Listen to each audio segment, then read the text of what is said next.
Well, another twist in a shocking story of dangerous living conditions in an elderly care home in Spartanburg County. Now, Wednesday afternoon, the folks at the Oakridge Community Care Home in Inman were evacuated from the property. That would have been this afternoon after DHEC says they did an inspection that revealed they were not being properly cared for. So you're looking at the owner. That's Daryl Mast. He's charged by the South Carolina Attorney General's office with neglect and exploitation of vulnerable adults. Well, tonight we are hearing from one of the agencies who helped move elderly patients out of that home today.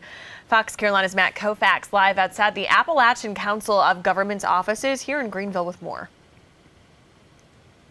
Yeah, Cody, Tori, absolutely just crazy and so sad what is going on in Inman right now. But thankfully, those residents being moved tonight, officials here who act as advocates for elderly residents in long-term care facilities tell me what they saw inside that home today was appalling.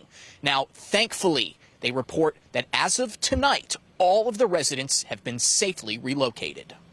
There was a bedbug infestation in the facility, along with several cases of head lice. It's a nightmare no one's loved ones should have to endure. Just the general condition of the facility was poor, unclean, untidy. Jessica Winters is with the Appalachian Council of Governments. She and her colleagues are what are known as ombudsmen, or people appointed to investigate care facilities when things like this happen. She says the Oakridge Elderly Facility, owned by 58-year-old Daryl Mast, has been on their radar for a while. Not safe living conditions for these vulnerable adults. Not safe may be an understatement. We obtained reports from DHEC which show the Oakridge facility received 38 complaints dating all the way back to 2016, ranging from residents missing money all the way to failure of the facility to report when elderly patients fell and broke bones. But it doesn't end there. More documents from DHEC show violation after violation.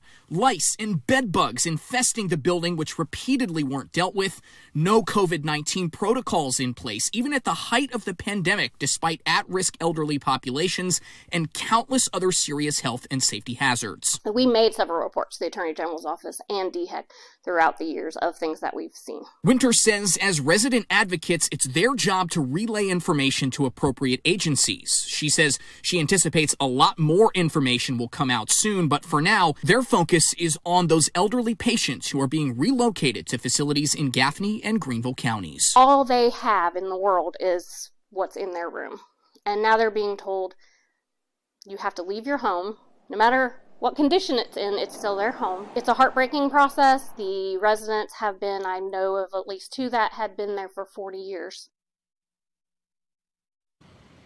So we told you at 10 p.m. that the city of Inman is collecting donations. Well, they're also collecting donations here. We're going to have information on how to do that on our website. But guys, many questions still remain tonight, chiefly among them, how was this facility still allowed to keep operating even after all of these violations and complaints were observed dating back for the last at least half of a decade? And did DHEC at any point inform the Attorney General's office of what they saw going on? We are working with DHEC to get those answers to you at home as soon as possible. In Greenville, Matt Kaufax, Fox Carolina, the 11 o'clock news.